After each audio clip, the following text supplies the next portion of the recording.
Ready? Good to start, yeah. Good start. Okay. We're not a giant crowd here, so the interactive part means that you can all be interactive at the same time.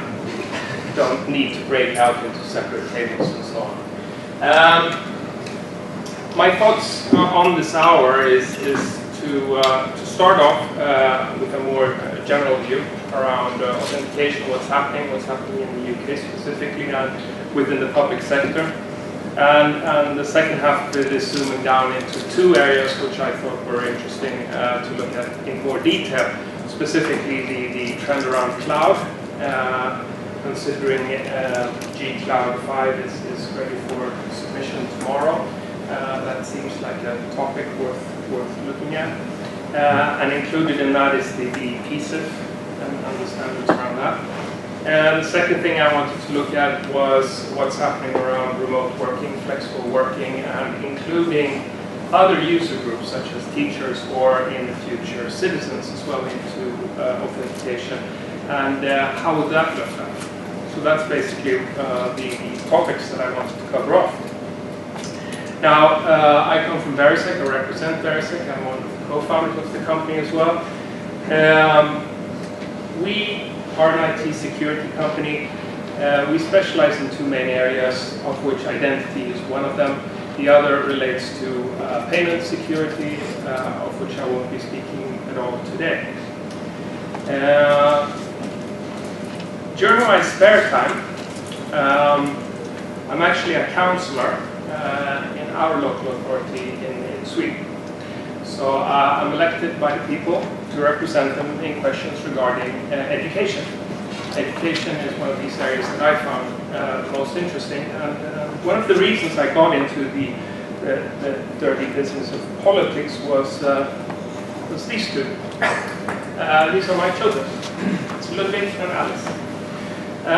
Ludwig is my son, and of course, being a computer involved in computers all day, we have a fair amount of computer hardware at home, including iPads and such. And he definitely uses all that technology to his advantage, and probably playing a lot more games than doing useful things. But the other day I came across a game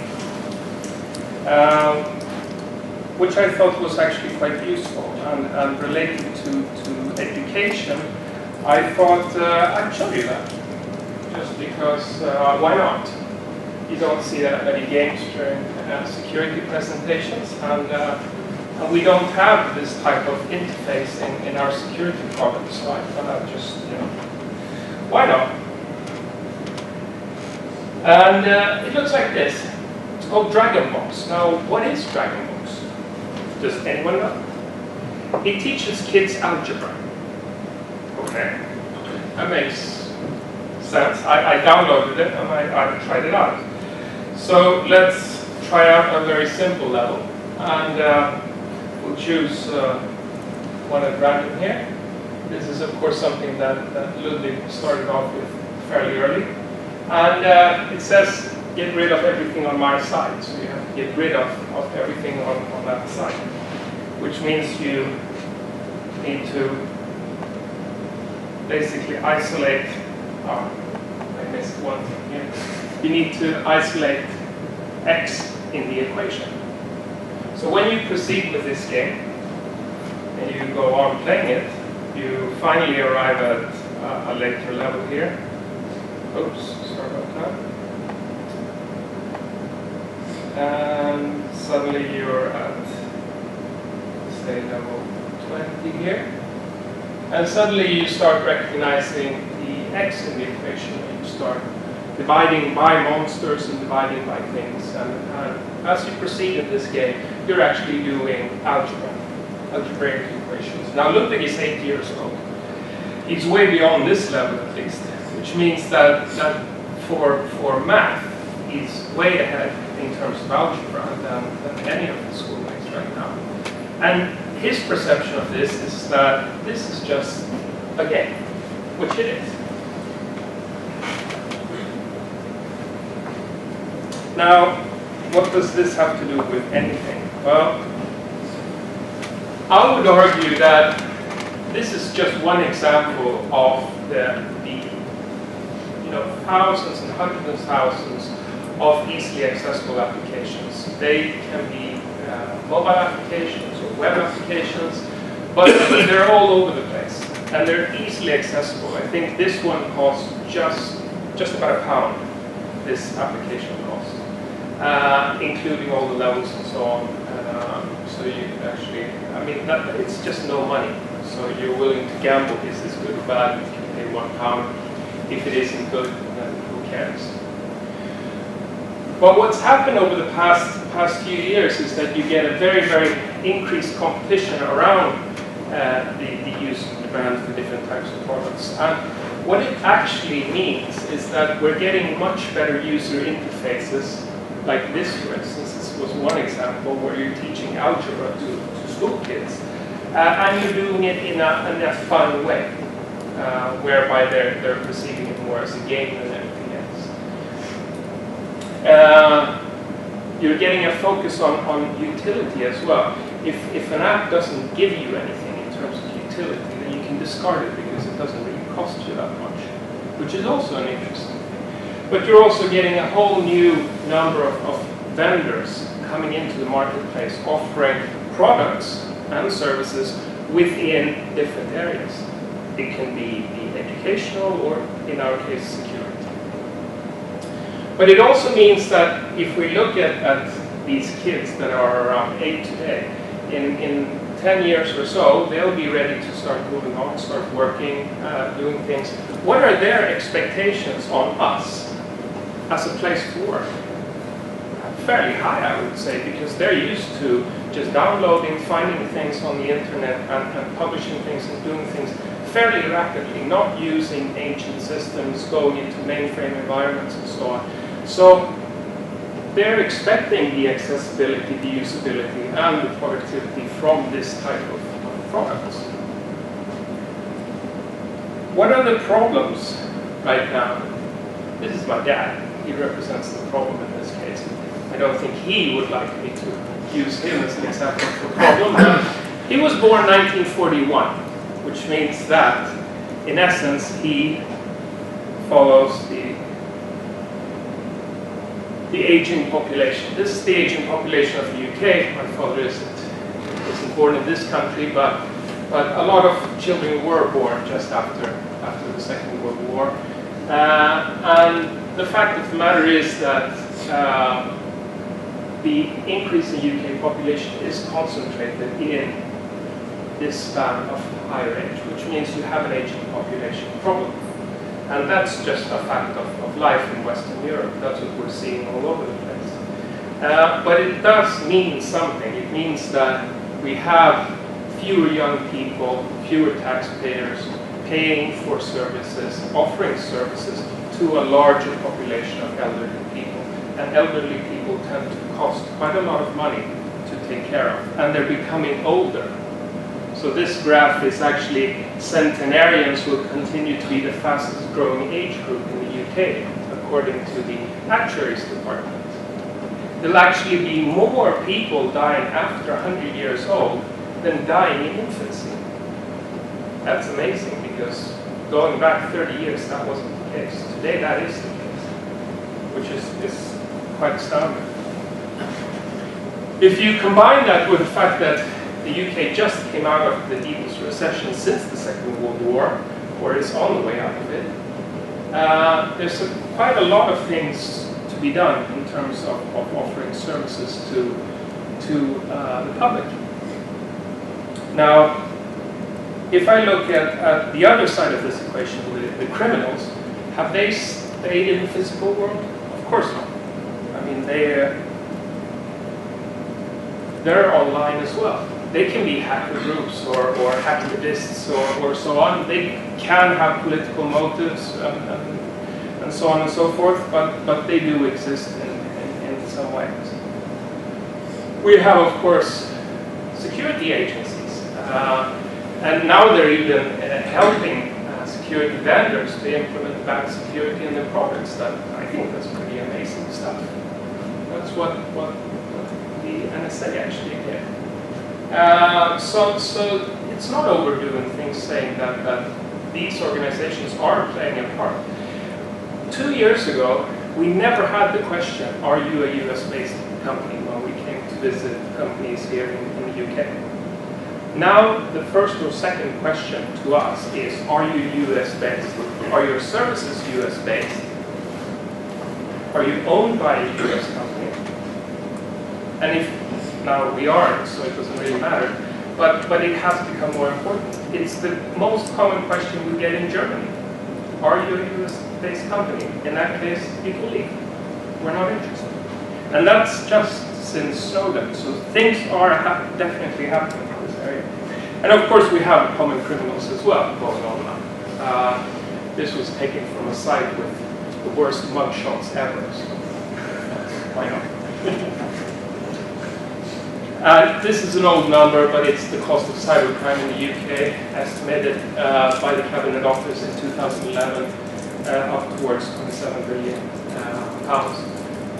Now, I don't know if that's an accurate number or not, but it's a fairly high number any which way you put it. So what does this have to do with identity? Well, this conclusion I draw from this is we need to provide more services with less money.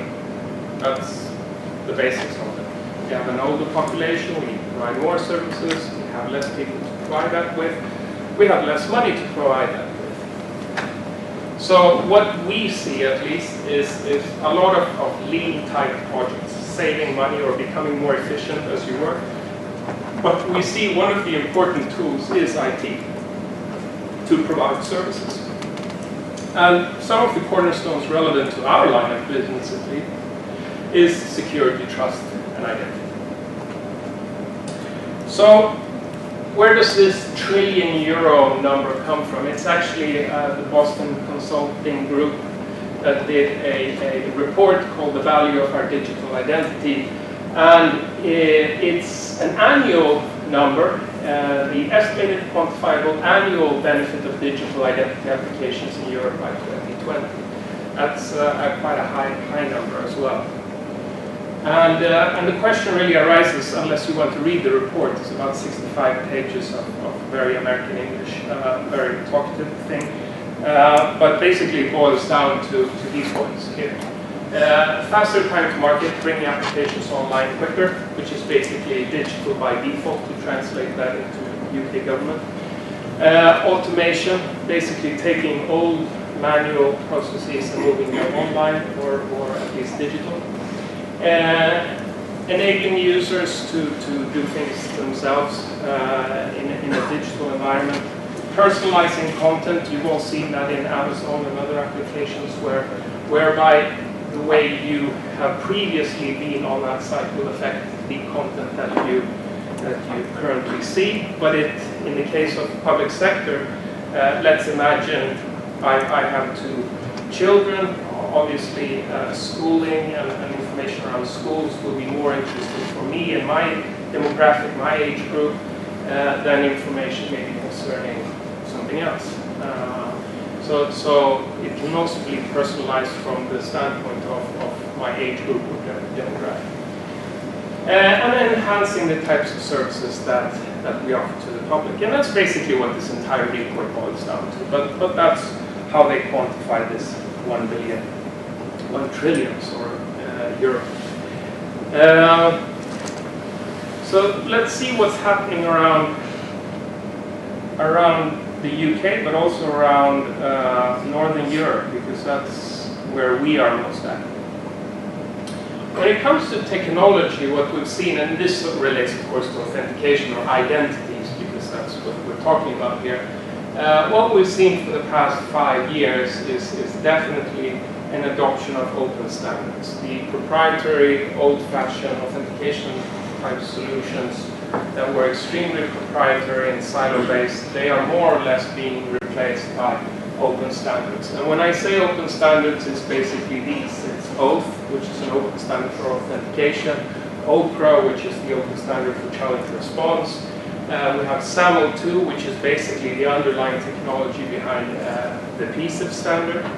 We have SOAP and LDAP. There's a whole host of open standards. But basically, we're seeing the traditional methods of authentication being replaced by open standards. If we look what's happening within the local authorities or local councils,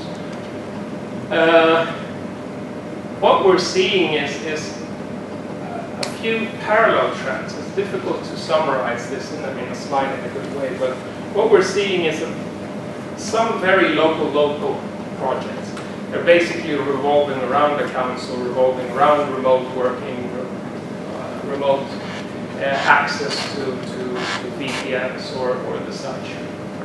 And those projects do exist, but they're becoming less and less frequent. What we're seeing more of are neighboring boroughs, neighboring councils, working together in different ways. In some cases, those have gone on to become PSN type arrangements. So we have the Cheshire Shared Services, for instance, or the KPSN. Are typical examples of those where the local collaborations have grown into something more than that, and they become procurement organizations to procure solutions for multiple authorities. And that's really what's driving this trend, as we perceive it at least.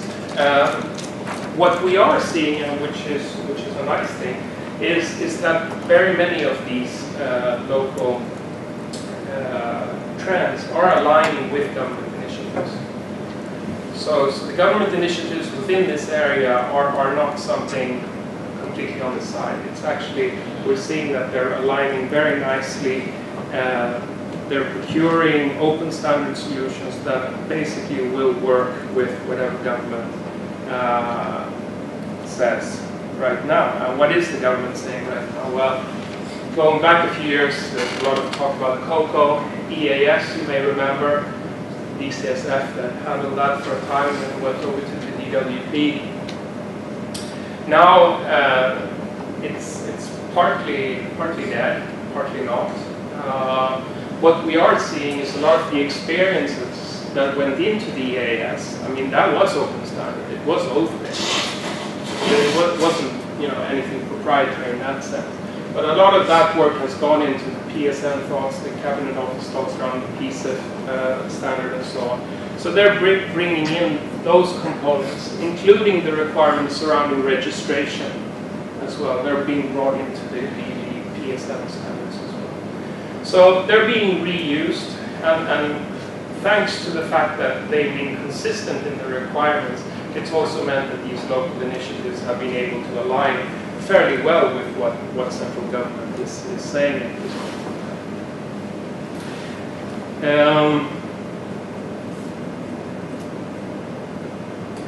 To go into a couple of trends, I wanted to go into more depth around cloud computing and remote working, but a wider definition of remote working, which really extends the current enterprise type solutions. We start off with cloud. What we're seeing, or what's expected of the cloud, is that 24% of new software purchases will be as services in 2015. Right now, almost a majority of information workers use 3 or more devices to access information. What we're seeing is that more and more talk is around this thing called cloud. The question is, what is the cloud? Nobody really understands the cloud. But let's make an effort to look at the US National Institute Standards, NIST. That's the definition. Let's just take a few words here. Convenient, on-demand, access to shared pool of configurable computing resources, blah, blah, blah, blah, blah. If you look at that, you realize that cloud is not really a new thing at all. Cloud is just a new name for something that's existed since basically the 70s. When you can rent time on a CPU time from IBM, basically it's just the the number of things that we can do and rent by the hour or by the day or by the user per month or so, that has changed. And of course, it's the branding of it. Now it's called the cloud. But that's basically what it is. Now, what does the government think that the benefits are around cloud? This is taken from a document called the Government Cloud Strategy. It's a sub-strategy of the Government ICT Strategy. It's a separate document. You can find it on the website. And I've just summarized these points. Many more common commodity solutions. You shouldn't need to develop all this stuff yourself. The flexibility and freedom to pick and choose and to leave a vendor whenever you feel that this application isn't really working out for you. Ready and easy to use, they're there. You can buy them, you can use them, you don't need to wait for it. Low cost. Services that are paid for on a usage basis. And the last point, it creates a competitive marketplace. Now, I would challenge that these may be things that the government says that are nice about the cloud. But if I look at G-Cloud 4, which is the current G-Cloud arrangement, and I pick one vendor at random that offers authentication as a service, and I look at this, the pricing model that they're using right now, I realize they're saying it's £2 per user per month. Okay, so far, so good, you could argue. Minimum 1 year term, and you have to pay that in advance. Okay, so where did the flexibility come in here for me to be able to leave whenever I feel like? A minimum of 200 users. Okay, but I only needed 10. So that's not flexible at all in my world. After that, it's a minimum of 50 users, so I can't scale it on a per user basis. I have to scale it per 50 users. If I want to use SMS, then I have to order 10,000 SMS in advance and pay for it. For 2,000 users, that's £48,000 a year. Now, I would challenge that that isn't even close to being low cost. Because if you were to buy that product from us for 3 years, support included, it would cost you less than 1 year as a cloud service. Now that means that your internal hosting organization would have to cost in excess of £80,000 for 2 years for the cloud service to be cheaper. And I would challenge that that's not the case. Because it's a virtual server standing there in a rack. So it's not that expensive. So I'm not very happy about where this is headed, because this won't work. The only people who will buy this service are probably small numbers of users. Anybody with 2,000 users or even close to that, they should be looking at a product instead, because it will probably not set them back this amount of money. Which means that in my world, the G-Cloud isn't really delivering on what the government thought the promise would be. And that really leads me on to the first interactive question. And it's actually not one question. I couldn't stop myself when I started writing the question, so I just went on and on and on. But I was interested in hearing your opinion, voicing that opinion on, what would an ideal pricing structure look like for a cloud-based service? Because when I sat down with G-Cloud 5, I was considering a completely different model. I was saying to myself, well, we know how many users you had for the past month. So why don't we charge you for that amount of users? So if you had 10 users last month, I'll charge you for 10. Next month, I may have to charge you for 50. A month after that, maybe 10 again. But then I realized I need to check this up with a few local authorities and see how does that work in terms of purchase orders. And it turns out it isn't quite that simple, because we need a purchase order for something, and then we need to reflect the invoice in that purchase order. So I started thinking, do we have a problem here as well with the administrative systems, or can you solve that? The question is free, please. So if you're talking about the purchase order question, Yeah, absolutely. so I think a technique I've used in the past, by the way, I'll declare my hand is also doing an identity provider, so you know you can steal as much as you like, is where you charge an amount, but then it's always higher than the total amount, but then you refund the difference. And I found that to be legal. I considered that one as well. I just thought it was overly complicated because it would have been easier to invoice the right amount from the beginning. But yeah, I agree. That's a way to work around it. Absolutely. Yeah, given the constraints that government can put on all of us, that's just, it's an artificial constraint compared to a normal enterprise, but it's a good way around. When I'm buying my enterprise agreement with Microsoft, we have a true up, true down exercise once a year. I pay for what I plan to use for the year ahead. Now that is quite a long way to be agile, knowing for a full year what you plan to use. But its number of users I have isn't that flexible. And I noticed it's all one day. It's not massive, not like n degrees. If you could do it on a monthly basis and pay for the month ahead, it doesn't sound too much of an estimate. The question is, would the administrative overhead for doing that estimate every month, would that be just prohibitively, inefficient to actually make this work in practice? That's really my question. Because it would be easier for me to say to you, okay, you tell me the maximum number of users you intend to be. So you say, will maximum be 2,000 users.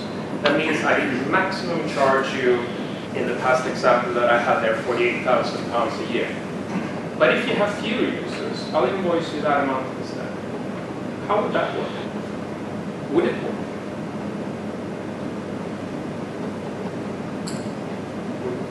When I've used other utility price services, one that springs to mind is a postcode lookup solution I've had from the Royal Mail in the past, and we pre-bought a number of queries, and we buy them again when we run out. And they'll last for effectively as long as we don't use them.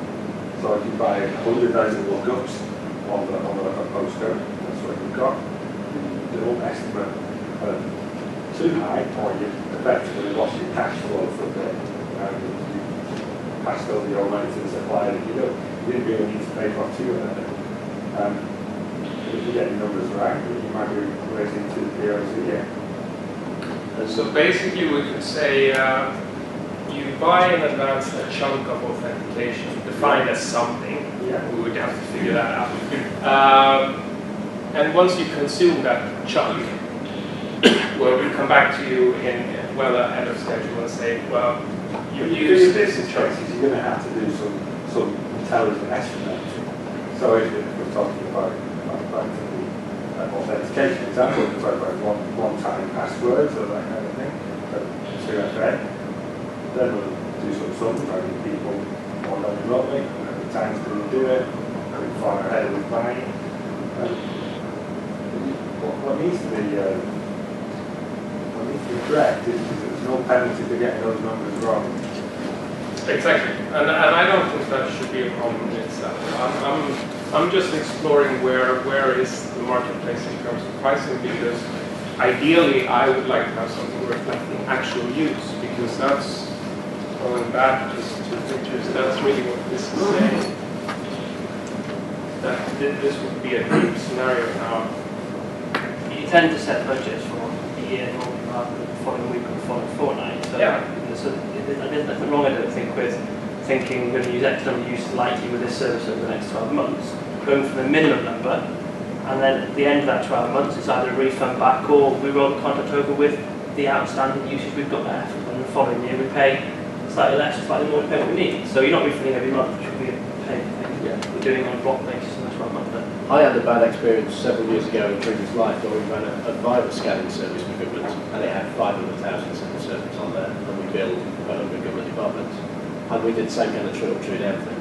And the biggest arguments we had were with the biggest departments who didn't actually know how many employees they had on a month-by-month basis.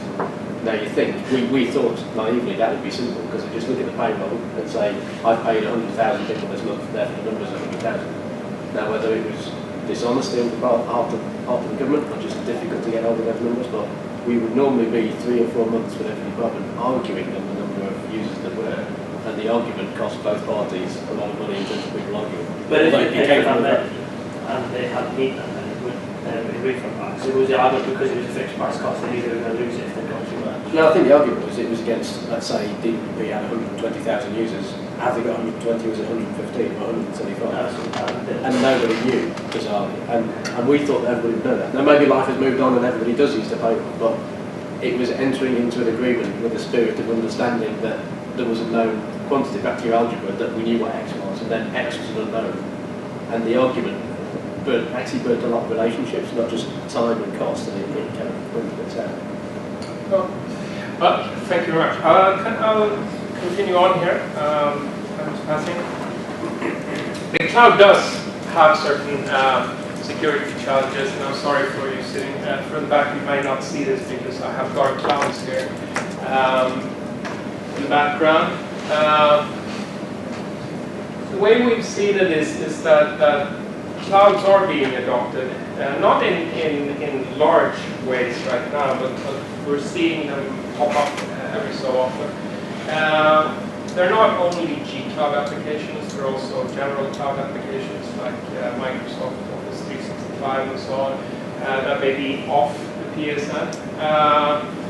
But we are seeing the emergence of a term coined maybe a year or so ago called shadow IT, i.e. there's a separate IT organization in the organization buying IT infrastructure or applications outside the realm of the IT department. And this is usually business users that have no patience whatsoever, and they're using a credit card and they're buying applications online, usually cloud-based. And probably sales managers and corporations are very good examples of this because they're buying Salesforce.com and putting a lot of corporate information out there on the net without consulting the IT department. Now, what we've also seen is quite a heavy reliance on individual and fixed passwords in these cloud environments, which is, well, it's not secure because fixed passwords are not secure, but it's also creating havoc with users because they're having to remember so many different types of passwords. And really, password policy is not enforced in that type of environment because typically, internally, you would have a password policy that would say you would have to change your password every so often. It has to be a certain length, a certain strength, and so on. But what's happening here is that it's up to each application to decide on what policy they're enforcing currently, which means that one password that you may be using online may not work in a different site because they have a different password policy. And of course, with increased use of the cloud, this problem is compounded. Now, what does government have to say about that? Well, actually, they have one thing to say about that. It's PSIF, because that's basically the problem PSIF wants to address. And this is from a report called the Public Sector Internal Identity Federation, written in May 2013. And it basically says that to avoid a costly, inefficient, and unmanageable proliferation of credentials for each user, you need some sort of federated identity. That's basically what it says. And that's PSIF. Now, what does PSIF contain? Well, it's a technical architecture. It's built very much on a standard called SAML. It's actually SAML 2. And it basically has a number of parties involved in this. We have a number of service providers. I'm sure the list could be so long, but I just couldn't. I racked my brain for service providers that I knew were on the PSN right now, and I just couldn't come up with any more. But you have a number of them that offer services in a cloud environment. Between them and yourselves, you have some sort of federation hub. Trustless, for instance, is one example of a federation hub offering that type of service in a G-Cloud environment. And then we have identity providers. And that's basically you. It could be somebody else. But the idea is that a local authority would be an identity and an attribute provider in some way. Now, how can you do that with the resources you have today? Well, I would argue that you have one of the main resources in-house already, because most of you already have an Active Directory, for instance.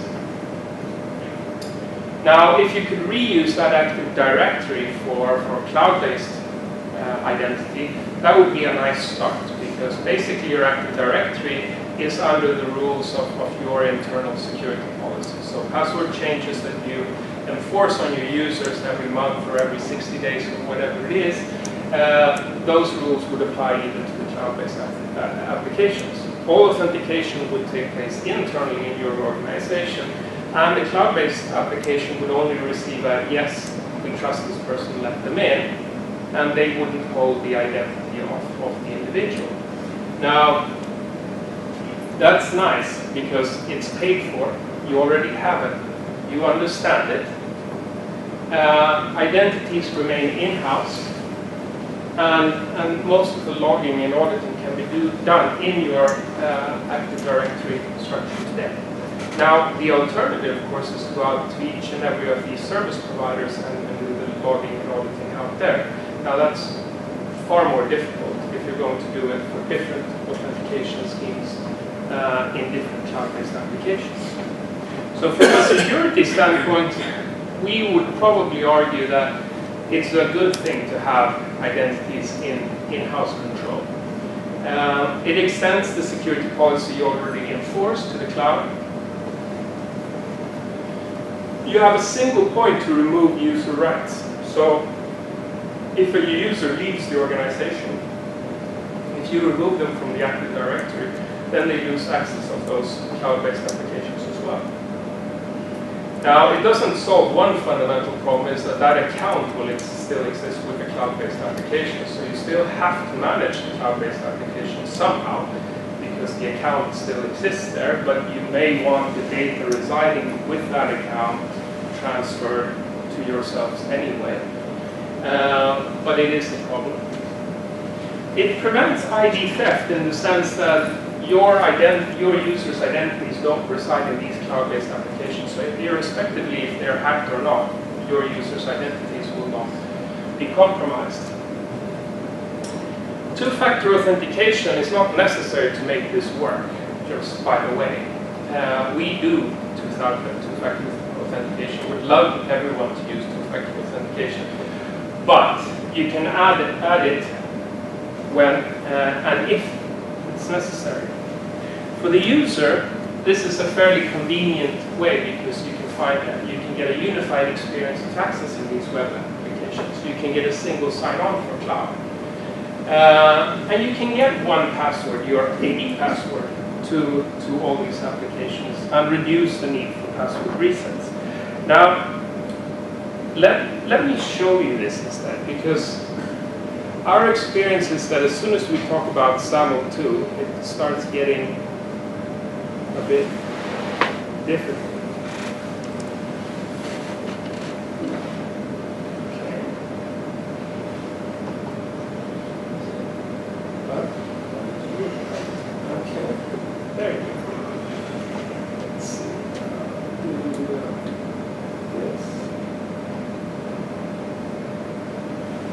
Start off Safari window.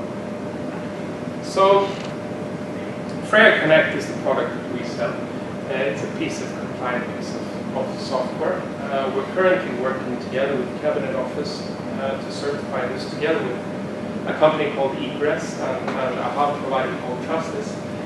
It's a proof of concept type test. I mean, these things are not in production right now, but the piece of standard is there. So imagine that I am a user and these are the web applications I have access to. This is completely configurable, by the way. This is just a demo screen. Now, let's say one of my web applications were Gmail. We had to buy some accounts to be able to demo this. So what's happened here is that I'm being passed back to Verisec in this case. And I'm being asked to provide a username and a password. In this case, my name is Joe Black, which of course it isn't, but there you go. And I have an Active Directory password, which I just have typed in. And I say login. And what's happening now is that the authentication is taking place at Verisec, and then I'm being passed back to Google. And basically, it's just a SAML2 assertion in this case, and that's being passed back to Google. And it's saying that this user has identified themselves correctly as Joe Black. Please let them in. And Google is letting me into this account. Going on, I decide I want to go into a Dropbox environment, for instance. In this case, I've already identified myself once, so I have a SAML assertion, or I have a valid session.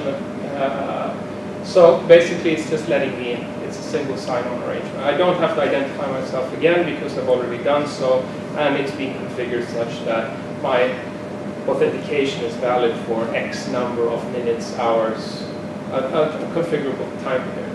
And that's basically how this works. That's SAML2, and that's basically what's happening under the PSIF covers, because it's not more difficult than that. The only thing PSIF has added to the equation is the hub, the idea of the hub that relays requests between service providers and identity and attribute providers. That's the only thing that really added to the equation. So, I'm going to ask a question about what about governance? What about? Governance, you said there's a technical solution, and there's also a policy solution in the federation. And you talked about a hub, but there has to be a sort of governance so people can trust each other to actually release the information correctly and the authentication. That's the indication. Yes, and in this case, the hub arrangement and the what this is really doing is the services have to be approved for PSN connection. This is on the PSN. That's basically the governance rules is around the PSN. So unless you have a service that provides services within a PSN environment, the PSIF really won't help you. So it's really all about authenticating people in the PSN environment to services offered as cloud services in a PSN environment.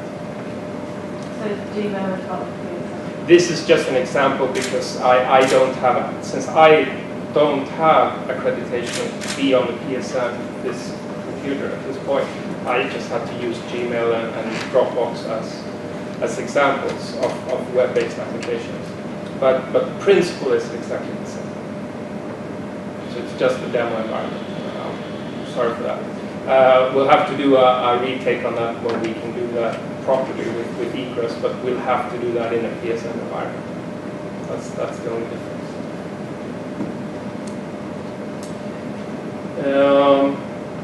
So the second thing I wanted to just look at for a few minutes, we have about a quarter of an hour here, is the remote working trend. Now 20 years ago, remote working was basically a subset of users that had a laptop, and those were fairly expensive devices. Now that's no longer the case, and in my case I have a laptop there and I have a little iPad here, and basically they're serving very many the same. They're serving the same purpose in some cases, but I can use them for remote working. What we have seen is the view on working from home has definitely changed in the past 20 years. Maybe not in all places, but in terms of there was, a lot of people 20, 30 years that would challenge that you're not productive enough if you're sitting at home working. And there are probably people around still saying that. But we've seen in the past number of years a number of studies showing that productivity hasn't taken a hit just because people work from home. And we've had events like snows and floods, or even events like the Olympic Games, which meant that public transportation was just not feasible to go to work during certain periods in time, and working from home was actually a good idea. Now, cloud has come to play a part in this, but I won't deal with that because I just did. But the distributed environment has definitely grown quite a lot in the past few years. So the question really that I ask myself is who is and who will be a user in these environments? Because When we started working with local government in the UK, that was about 6 years ago, and a lot of discussion around EAS, and that was the employee authentication scheme, of course. Lots of this revolved around the employees. And many of them were sitting in a civic center or the equivalent, or maybe distributed, but basically belonging to the same organization. And typically, the number of users using strong authentication going back 10 years ago was fairly limited. It would be typically 2, 3, 4, 500, maybe up to 2,000 users, but typically not much more than 2,000 users. What we're seeing today is that the average size number of users that we do, currently we have almost 20% of local authorities in the UK are our customers today, so we have a fairly good idea of what they're buying. They're looking at 10,000 users today, as to the 2,000 a few years ago. So something has definitely changed. And when you look at it, of course, yes, more people have laptops, more people have mobile devices and so on. But we're also seeing other parties coming into the equation. People like teachers that previously were not involved in this at all. They suddenly need some sort of identification to access certain systems, to enter certain types of information. And suddenly the user numbers start growing. Now the question here really is, if we move on to citizens in this case, what could you do then? Because they're also a user group. Now, they will not typically need to authenticate every day or every week, but every so often they will typically need to go in and do something. And looking at banking and retail, I mean, you've seen internet banks. You probably have an internet bank yourself, or an account with one. Retail, just look at Amazon and others. They really were early adopters for self-service and automation. And going back to that slide with the 1 trillion euro, a lot of money is actually around self-service and automation within government. That's a large chunk of that 1 trillion euro, because government has not been very fast at adopting this self-service and automation idea. Now, these numbers are stolen with pride from Microsoft. It's from a Microsoft report, so I cannot stand here and say that they are perfectly true. But they will tell you that for a face-to-face meeting, it will on average cost you £16. For a phone, it will cost you £4, and an online transaction will only set you back 16 pence. Now, even though you may argue the exact size of these numbers, I would argue it's probably not completely off the charts. It's way much cheaper to have an online contact than a face-to-face meeting. So, what we've seen is really this. It started with remote access and that type of solution. We are seeing some adoption of cloud services and shared services with contractors and partners coming into the equation. But at the end of the day, what we're seeing is an interest in this, in citizen authentication. Now, citizen access doesn't mean that every citizen at all times needs to have an identity. It just means that if you're a parent of children and you need to go in and do something with your school system or access some information, then maybe you are a target market for citizen authentication in a specific environment at that point in time. So, and here I come to my second question here. Is there an interest in citizen authentication? I mean, we've seen it with teachers, but is there a drive towards actually authenticated citizens or groups of citizens? We haven't seen that quite a lot in the UK. Government Gateway tried to address this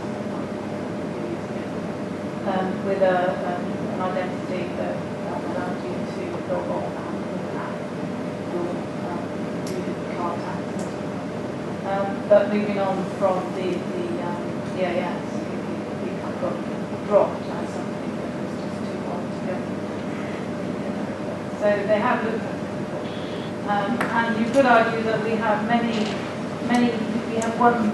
could have one identity in many roles. So I can be a student with the Open University, and I can be a parent at the school, and I know what role I've got at the store name. And I think the challenge is to take that one identity and give it great strength as one identity, and then still be able to do it.